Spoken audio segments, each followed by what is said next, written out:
Hey everyone, I'm Melissa from Knitting the Stash, and this is episode 102 in the series. Welcome to the yarn room, to the graduation headquarter. Oh wait, no. Yeah, it's May. It's the end of May, and for those of you who have been tuning in for a while, you know I'm a professor at the university here in Urbana, Illinois, and some of you might know that my kid is graduating a year early this year, so I have his regalia hung up over here to unwrinkle and do all the things it's supposed to do. And I don't know, I'm feeling kind of professorial. I could just kind of lean down and pretend that I have on one of the funny hats, right? Yeah. And for those of you who have been watching a really long time, you know that this has also been my classroom for the last year and a half during the pandemic. So I am happy to say that I gave it a little bit of a makeover yesterday because it is, number one, it's summer. Number two, I'm on sabbatical in the fall, so I won't be teaching in this room on Zoom for a little while, which is kind of exciting. I will be teaching knitting classes, more about that soon, but not regular old university classes. So yeah, there's lots of transitions going on. We're gonna go do photos today over at the high school and get him all dressed up in his, regalia gear, and his friends will come over. It'll be fun. So that's what we have planned for the afternoon on the Sunday. But for now, I have a few minutes to spend with you guys in the yarn room, and I have a kind of jam-packed episode for you because I finished my shawl, the Bojagi Shawl, and some of you might have heard about this shawl from Tommy over on Moonstone Dye Works. Moonstone Makes is her podcast, and she's also the dyer behind Moonstone Dye Works. And she was also knitting this shawl up. It was just kind of this funny moment. I was checking on her Instagram feed, and she's like, "Oh, look at my new Bojagi shawl that I've been working on." And I was like, "Oh my gosh, I just finished the same shawl." I think we're kind of like on the same page. I'd like to think of it that way.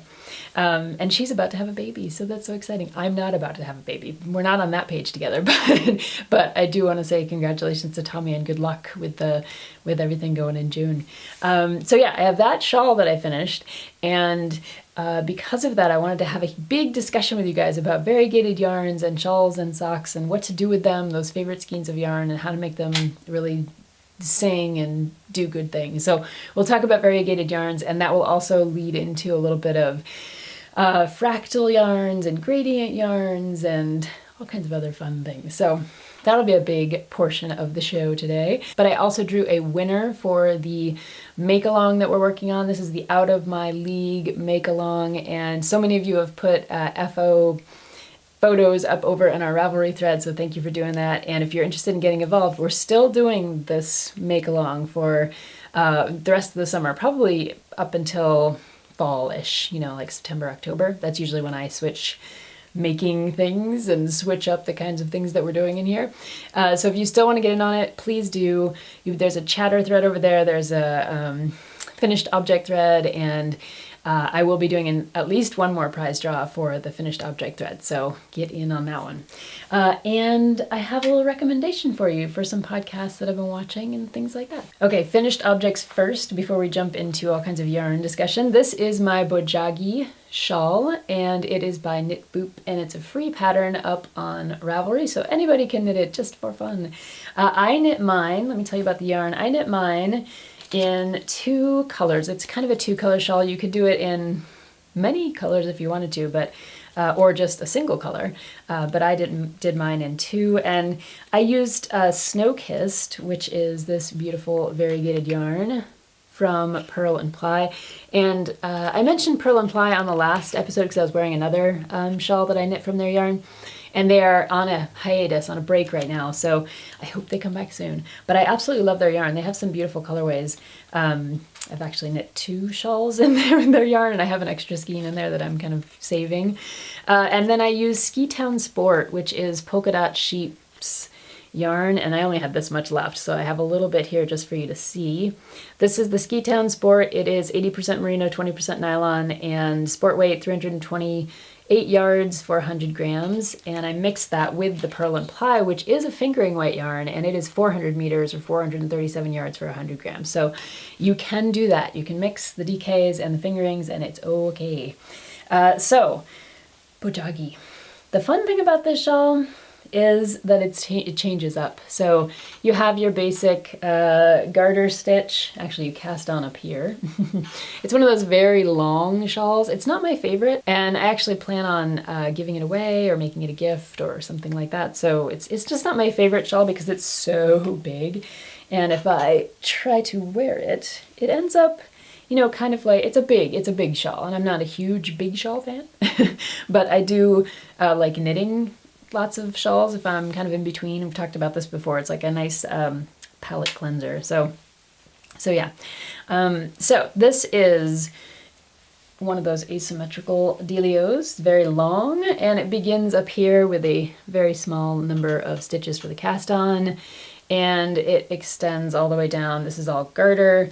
You get to this beautiful mosaic section, and that's where the two different yarns really shine. So you can see I used the gray from Polka Dot Sheep as the kind of background, and I used the Pearl and Ply as my variegated colorway here. So that's the mosaic section. Then there's this beautiful lace section, which is knit exclusively in the Pearl and Ply, in the variegated yarn.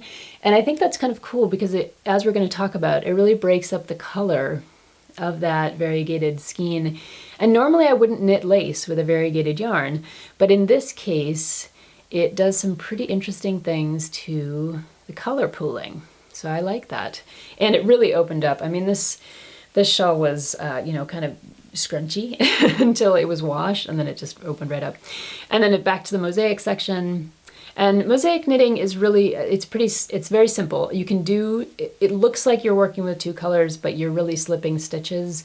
And so even if you're more of a beginning knitter, you can still achieve good things with some of these mosaic patterns. And then you have garter at the bottom. And the main modification I did with this is that I was gonna run out of the Polka Dot Sheep yarn, so I just made this section at the bottom a little bit smaller, which is fine because it's already a humongous shawl, so that's just fine. And it's a really, like I said, it's a free pattern. It's very fun, palette cleansing kind of knit, and it shows you some of the things that happen with variegated yarns, and to great effect, I think. Now, I enjoyed doing this in the two colors because, and I chose two that were kind of related, right? So the gray of the Pearl Polka Dot Sheep and the gray in the Pearl and Ply really went together well. It was almost like they were the same gray dye for parts of this here. And then in this case, you have the little red and kind of pink pops that bring out the difference. So it's almost, in shawl form, it almost ends up looking like one yarn, a gray, that might have had some extra color in parts of the skein. It's really an interesting kind of knit for that reason. So I haven't decided exactly what to do with this. Maybe it'll become a prize, maybe it'll become a gift, maybe it'll become part of a teaching lesson. I just don't know.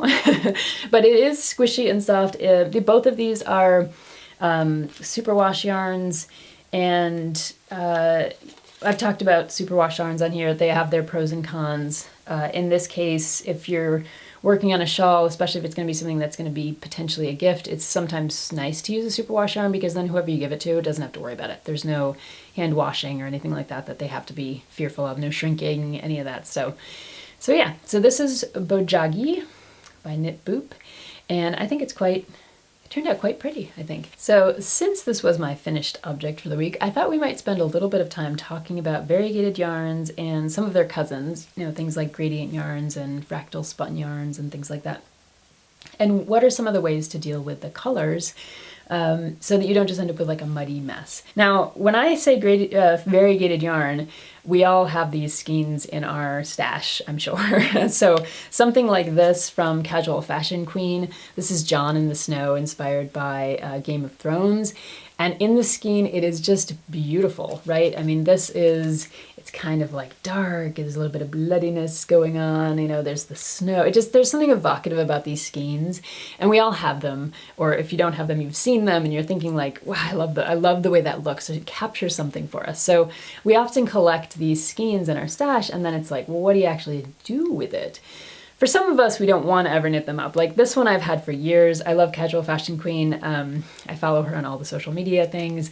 And she's just a cool indie dyer. And I just want this one to be part of my collection as opposed to my stash, let's say. And that's fine. But we might also have other yarns like this one, let's say from Knit Mona, which is in Illini colors. I guess we're in graduation mode and end of semester mode, so that's okay. But this is Autumn Blues, and I actually had a couple of these skeins. And you know, you can see that it's this beautiful orange and blue, and you're thinking to yourself, that's just pretty. You know, that would make a really pretty pair of socks, something like that. And when you open it up, skeins, variegated skeins, you can often see kind of how the painting, the hand painting might have been done depending on the dyeing method. In this case, you can see it was grouped so that this section is orange, there's a little bit of a muddy bit between that and the blue, and then there's the blue section. Now when you take variegated yarns like this, and you say cake them up because you think you're going to work on a project, and then you decide not to work on that project, if you re-skein them, you'll see some interesting things happen. So this Knit Mona one that I was just showing you, when I re-skeined it after caking it, it looks like this. And I think this is often a better representation of what the colors are going to actually do when you're working with them. Now, of course, it depends on the circumference of the thing you're knitting or the size of the thing you're knitting. So if you're knitting socks with these, you're going to get shorter repeats of these different colors. So you're going to get a different kind of color pattern or pooling than you might get with a different kind of variegated yarn. But I do think that re-skeining, or if you see re-skeined photos, or if you see photos where someone has knit up a swatch, you'll get a better sense of, you know, given that let's say width or circumference or diameter or whatever it is, you'll get a sense of like how these colors are going to behave and pool together. Because this skein is very different from the yarn in the form that it was originally dyed. So that's a pretty interesting thing to think about. When you see these beautiful skeins, even something like John in the Snow that I was showing you a moment ago, if I were to re-skein this, it's not going to look like this anymore. Right? It's not going to just have all the black in one place and all the white in another. They're going to be interspersed, kind of like you see with this skein. So it's something to think about with variegated yarns. You buy them because you love them. And then when you go to cake them up or skein them, they're going to look different and they're going to behave differently depending on the circumference of a sock or the width of a shawl or any of those things. And you can even see that with the Bojagi Shawl. In this section that's 100% variegated with the lace, the colors are pooling and behaving differently here than they are in the mosaic section, where you're getting much more of a kind of pixelated blip of color coming now and again. And granted, you are mixing the Purl and Ply variegated yarn with a very plain background here, but that's one of the strategies for dealing with variegated yarns, how to make them actually look good. Sometimes it means adding a background color or breaking up the colors with different rows like garter or otherwise of a very plain background color. Now a lot of people take variegated yarns and do socks with them because that's just sometimes the simplest thing. It's like knit up a sock with a variegated yarn, and no matter what the colors are, they're fun, they're on your feet, you can give them as gifts. It's just a great way to go. And I've done that before. I'm not a huge sock knitter, but I've knit plenty of socks, and it's a fun thing to do. So let me show you a couple different shawls here. The one that I showed you last week, I thought I'd just pull it out because this is another Purl and Ply skein. I can't remember the actual colorway. It's up on my project pages in Ravelry. And this is the Variegated shawl, and I was wearing it on the last episode. And in this colorway, you can really see what Casa Pinko was kind of getting at with this particular pattern.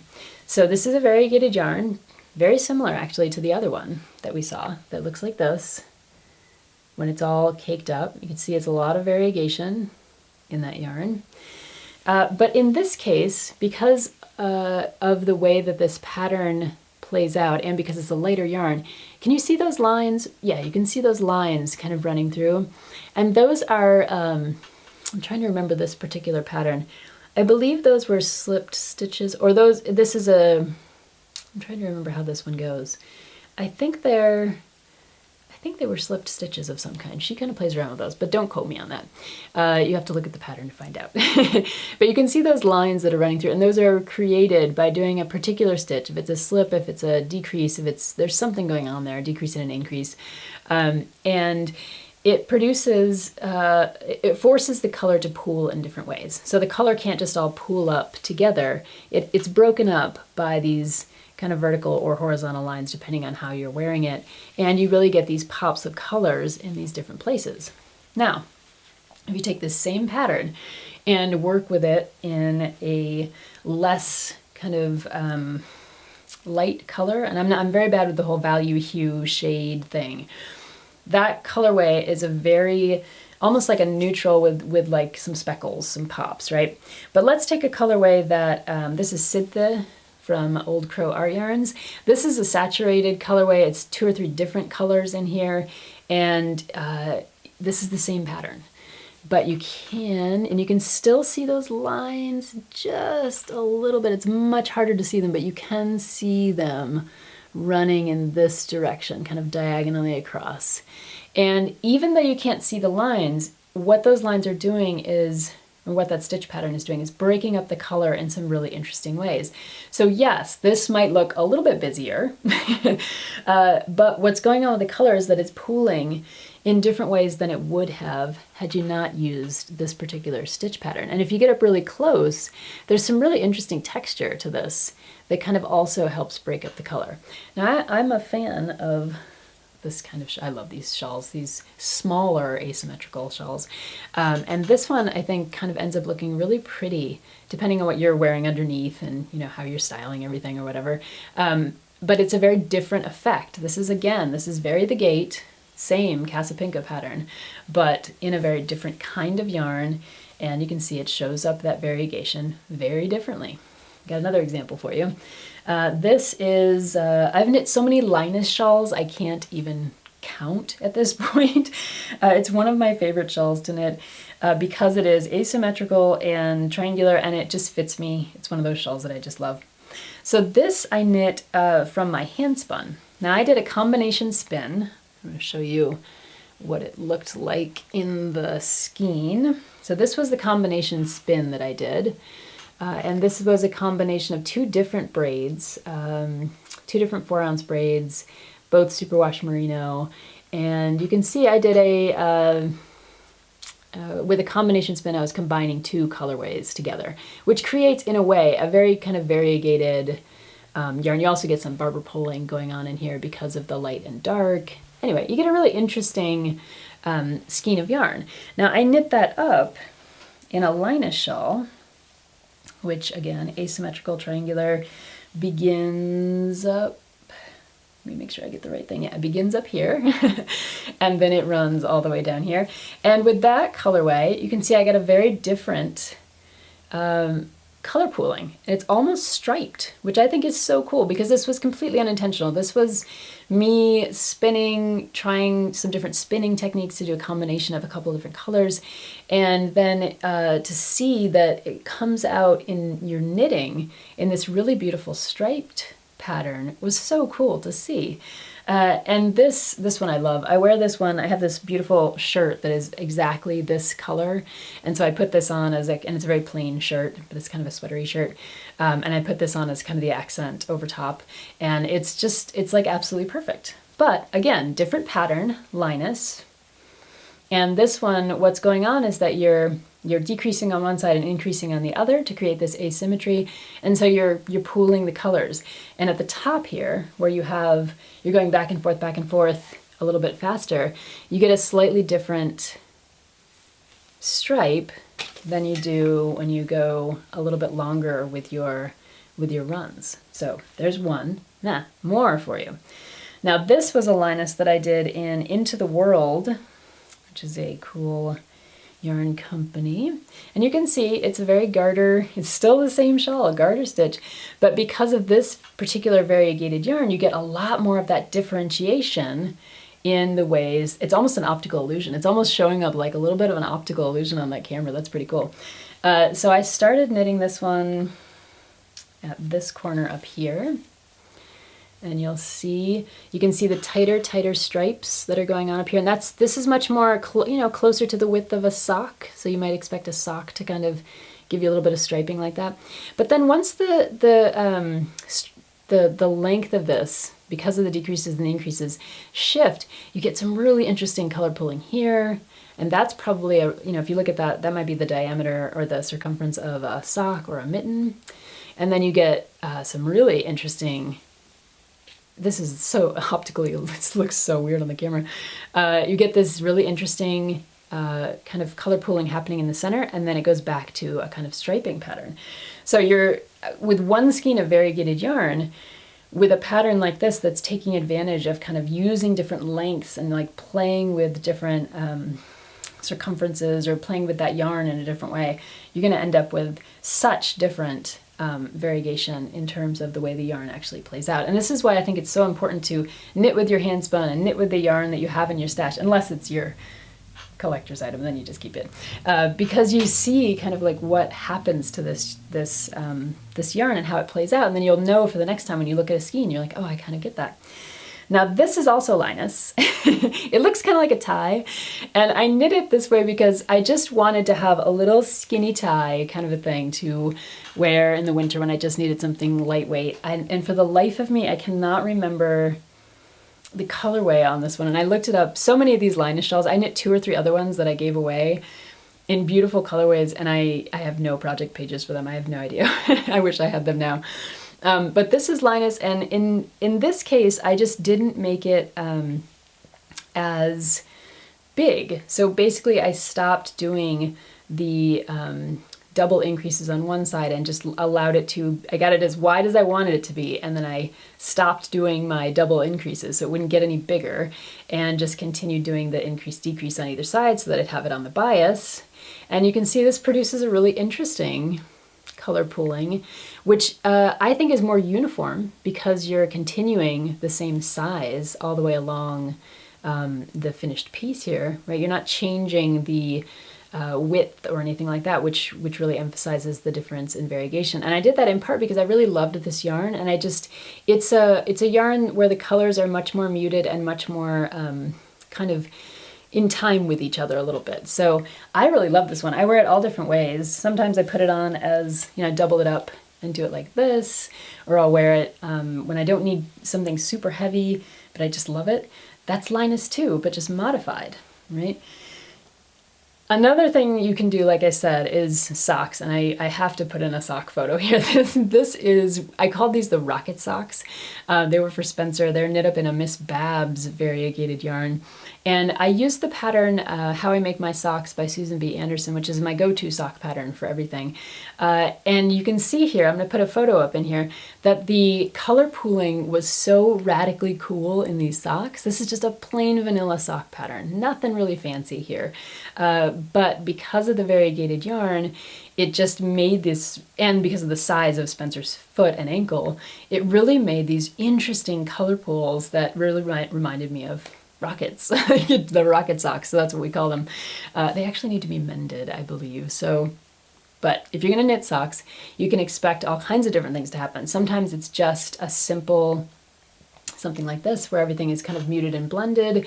Sometimes it's striped, and there is self-striping yarn that we know about, and that is dyed in a very particular way to a particular diameter / circumference for socks to produce a certain striping effect. But sometimes you can just get a really wildly variegated yarn and it will produce these really funky color pooling things on a sock or on a sweater sleeve or something like that. So it's just kind of like, what are you interested in and what are you trying to accomplish, right? Now I brought a couple other things in here to talk about color. One is gradients. So gradients are either a single skein of yarn or a pack of minis that might move from one to another, or a pack of skeins that's like for a sweater. So you have like 4 skeins, like a fade, like Andrea Mowry's kind of patterns. This is a skein that I spun up actually, out of, let's see, I left a note on here. This is Hello Yarns Fiber Club from August of 2014. It's all Shetland. It was 4 ounces. And I decided to spin it as a gradient. So what I did is, and there's a whole video up on YouTube about how I did this, but I basically took the fiber braid and broke up the colors into this darker brown, these kind of middling yellows, the brighter yellows, and then this really kind of pale peachy color over here. And I spun each of them onto the bobbins, and then I chain plied them so that that preserved the kind of gradient color from the darkest to the lightest. Now, I mean, if you want to do gradient colors, you can blend them even more than I blended. I really went for kind of distinctive colors here, but in these interstices, these places in between, you could, do a little more blending of the fiber so that it was more of a perfect kind of fade. But I like the effect of this gradient, and then you can use that for all kinds of things. So you could use it in a hat that you wanted to have, go from a dark to a light, or if you had enough of it, you could do it with a sweater. And my Meltdown sweater is that I knit out of Ranching Tradition Fibers, Cami Noises yarn, is that way. I used 3 or 4 different colors. Let me pull that out for you. Okay, I pulled it out so that you could actually see it. So this is my Meltdown in Cami Noises yarn, and I did a kind of a fade where I went from a dark skein of blue to a lighter skein of blue to, this is a variegated skein, right? You can see that there, and the color pulling that's happening, down to like this white kind of color. So with gradient yarns, you have the opportunity to do some of those interesting kind of fades that happen with sweaters and socks and hats and all kinds of things. Now, I also have, this is my Afterthought cardigan, and you can kind of see it a little bit here. It's harder to see with this light. But this was the cardigan that began its life as a cowl, and it was a gradient set from Sweet Georgia yarns. And this particular one uses a slip stitch pattern to create breaks in the ways that the fade is actually happening with this kind of gradient set of mini yarns. So you can see that these slip stitches are in alternating color. They're offset so that they're really breaking up this kind of gradient color that's happening. And I think that's just kind of a cool effect. Now the sleeves are totally different. I talk about this in another episode of the podcast.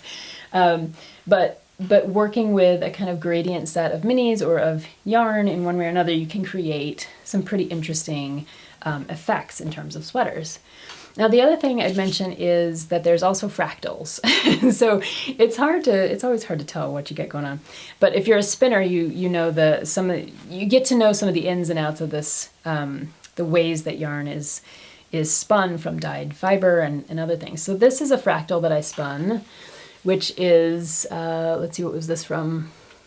This is Nest Pink Tangerine. It's a superwash merino from 2015. I spun this up, and it's a fractal spin. So you're basically taking the braid or the set of fiber, and you're breaking it down into smaller and smaller increments or larger and larger increments. If you think about a fractal, like those fractals that you see, the mathematical kind of beautiful thing, you're trying to basically do that with the yarn. So you get this really interesting effect in the actual yarn once it's spun up, and it looks a little barber pole-y, but it also just has a lot of different colors going on. Now if you knit something like that up straight, you might end up, depending on your diameter, with something, that one knits up like this. It's striped, which is pretty, and it's not just plain stripes, it's some really interesting stripes, some interesting color pulling. I think this would be beautiful as like a sweater sleeve, right? A kind of playful, or a child's sweater. It would be really gorgeous. Another one that I did as I think this was a fractal too. Yeah, this was Surf and Turf from Dear Husband fiber. This is, again, these are older. This was from, I don't even know, I don't say the year on here, but I would guess 2015 or 2016. So another fractal spin. So you get all this wide range of colors going on. And I knit up a little sample just to see. And again, I ended up with this pretty interesting striping going on in the blue and the gold. Now that's not always going to happen. And again, it has to do with the number of stitches I cast on here and the actual width of the fabric. But if you can play around with that, you can really create some cool effects. Yeah. So all of that is to say, color is really fun to play with. And I think that one of the best things you can do for yourself is to keep knitting your hand spun, keep knitting different variegated yarns that you come across to see what they do. You know, ask yourself, if you love that Linus pattern and you know, like I did, and I loved the way that it turned out in my hand spun, and then I tried it in someone else's variegated yarn just to see what would happen, and you get a totally different effect. And then you try it again and you're like, what if I keep the width the same? And you get a completely different effect.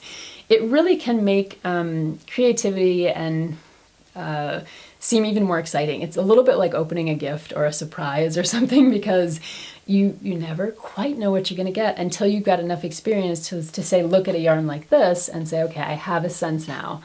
If I do a certain width or if I do a certain kind of pattern, what kind of color pooling I might get with something that looks like this. And you know that something that looks like this, in this kind of reskeined way, might look very different when it's presented on, you know, a website or as a skein of yarn like John in the Snow. And it's kind of fun to unwrap it, cake it up, and knit it and see what actually might happen to those colors once they get blended away from their original kind of dyeing organization, right? So yeah. That's my little spiel about color. Mostly it's about exploration and surprise, and I like knitting the same thing over and over again. As you guys know, I did a whole episode on that. So I often will have, you know, multiple examples of a single kind of shawl because they're really fun to do. I also have a bunch of projects up on my Ravelry page of other yarns, some little mini kits or different kinds of shawls that I've knit with different colors, so that, and they're broken up kind of like the Bojagi Shawl with, you know, sections that are just very plain, you know, followed by sections that have a lot of color. And that way, like the Joker and the Thief shawl or the Spice Market, those are both by Melanie Berg. She does a great job of, unlike Casapinka, who wants to really play around with variegated yarns. Someone like Melanie Berg, she does a little bit of that, but she's really good at kind of spacing color out with neutrals and playing around with the different organizations and patterns that you can get with that. So anyway, that's my color spiel. Tons of fun stuff to explore, and I hope it inspires you to go out and maybe pick up that skein of yarn that you were either, you know, really wanted to knit with, but you just didn't know what to do with it. You don't have to knit socks with your variegated yarn. You can knit shawls, you can knit sweaters, you can do all kinds of fun stuff. And they're really, they're like a little surprise in a skein. All right, I have two last things for the cast today. One is the giveaway winner, and the other is a couple of shout-outs. So let me start with the shout-outs. Some of you may have noticed I am wearing my Gregory Alan Isakov t-shirt, and if you haven't listened to Gregory Alan Isakov, I recommend that you do so. He's really fun, kind of indie artist. Right now I think he's based in Colorado. He's a kind of farmer slash sheep keeper. I believe he has a flock of sheep, and one of the sheep is actually named Taylor Swift. So there's that. But he is kind of an ag guy who in the off season does a lot of music, and his albums are really beautiful. And so there's my shout out for Gregory Alan Isakov. And my other one is for a podcast I was checking out this past week called Mel Makes Stuff. And she's got a lot of really great, I don't know if I want to call them tutorials or kind of like really deep kind of explorations of certain kinds of fiber and yarn and what to do with them and how to do with them and how they behave. So I watched an entire episode on mohair, which I really loved. So yeah, Mel Makes Stuff. I think it's a really great, fun podcast if you're into exploring in depth like how different yarns work and what you might do with them and things like that. So the last shout out is to Cindy Dell. I wanted to say thank you for sending me a copy of your pattern, the Yellowstone hat, which I'll put a picture up here so you guys can see it. She knows I love Montana, I love hiking in Montana, and we've been talking about the Beartooth Highway and all kinds of things on email. So just wanted to say thanks for sending that pattern. If anybody's interested in it, it is a kind of simple Fair Isle pattern. I think it would be good for beginners actually. And it's an older pattern, so it's readily available on Ravelry, and I just recommend it to you. So thanks for sending it along, Cindy. And last but certainly not least, I have the first giveaway winner for the M Cal, the out of my league Cal. And you guys know I've been completing completing lots of projects this past year that I once thought were out of my league. So I finished a sweater, I finished some mittens, and I actually finished the Reverb sweater from last episode is kind of one of those sweaters too. So I'm just been like, you know, checking things off the list, going back to things that once seemed too hard, and you all are welcome to get involved in that. I'd love to have you over in the Ravelry group. So the winner of this first giveaway is Lynn. She is 4 Pines Knitting on Ravelry, and she put together, knit up a second breakfast sweater. And for her, she said that it was new because, or she once thought it was out of her league because it had pockets and it had a shawl collar. So congratulations, Lynn. Good job knitting up your sweater. And the prize I have for you is a copy of Knit Lit, which is sweaters and their stories and other writing about knitting. Actually, Spencer gave me a copy of this a long time ago and forgot that he gave me a copy and bought me another copy. So I wanted to give this one to someone else who would enjoy it. So Knit Lit, and a beautiful skein of Knitology, which is cozy sock. It has some merino, some cashmere, some nylon, and it's just kind of fun summery colors. So Lynn, if you will send me your address, I will pop this in the post to you. Congratulations on completing your Out of My League make along. And to everybody else who'd like to get involved or wants to be put in the draw pile for the next prize giveaway, just put your finished objects up over on that Ravelry thread, and that's where I draw the prizes from. So yeah, and we'll be doing this until October. So I look forward to seeing all the things that you guys are making and doing. And thank you so much for the messages and the Ko-fis and all the love you guys send my way. I really appreciate it, and I love this community. And yeah, I'm just wishing you guys well. I hope you have some fun things planned for the summer, to be safe, get vaccines if you want them, and yeah, just try to enjoy the nicer weather and getting outside and maybe even seeing some of the people that you love. So I will see you in a couple of weeks. Take good care. Bye-bye.